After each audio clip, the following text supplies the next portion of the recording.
Hi, welcome to Math 76.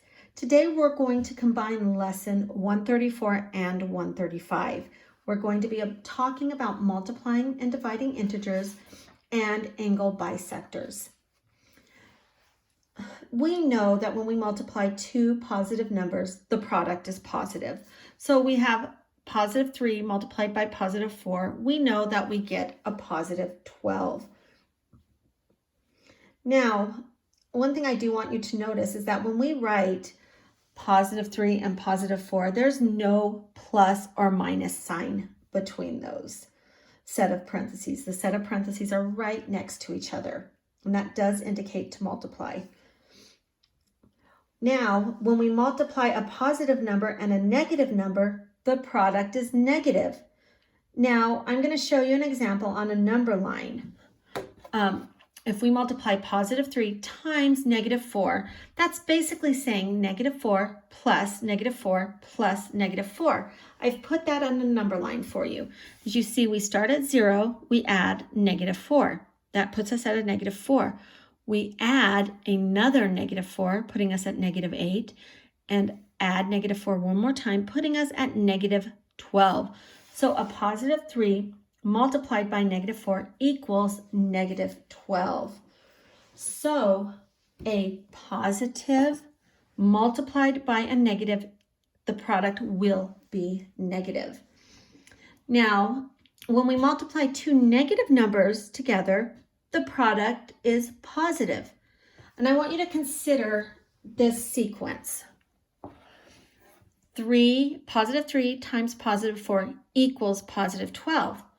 Positive 3 times the opposite of positive 4, so positive 3 times negative 4 equals the opposite of positive 12. So positive 3 times negative 4 equals negative 4.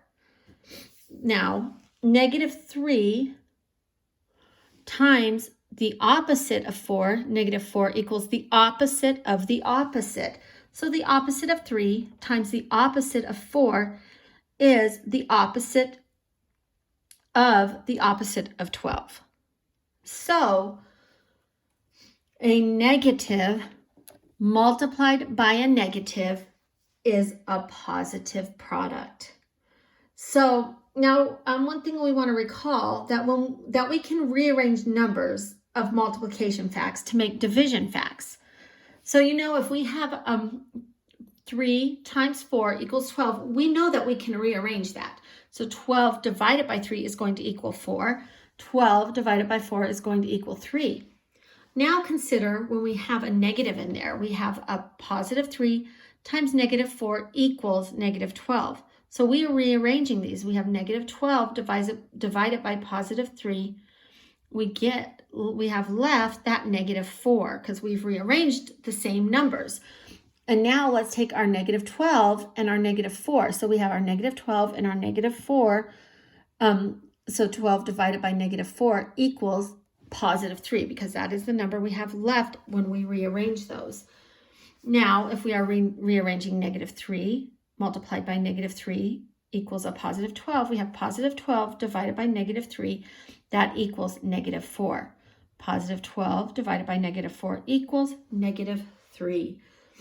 So I want you to basically memorize these two rules. If the two numbers in a multiplication or division problem have the same sign, the answer is positive. So if they are both positive, the answer will be positive. If they are both negative, the answer will be positive. If the sign is the same in multiplication and division, the answer is positive.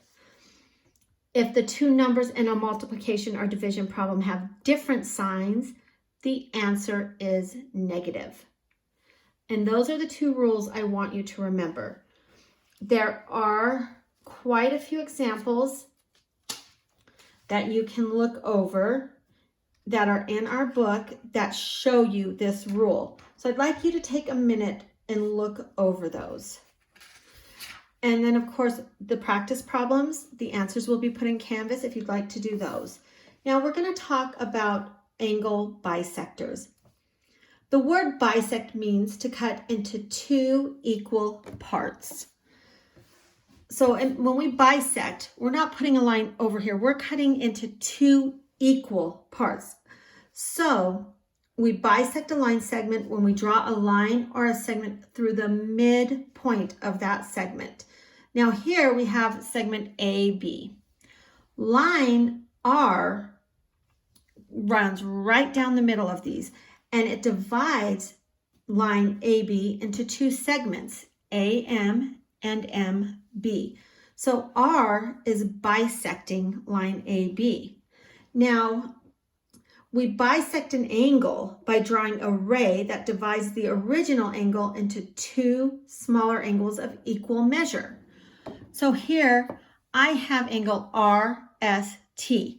I have drawn ray SB right through the middle of that angle, and that bisects this angle into 2 equal angles, or 2 equal parts. Down here I've put, here, let me see if we can get this so you can see it. I've put another angle. I have PQR.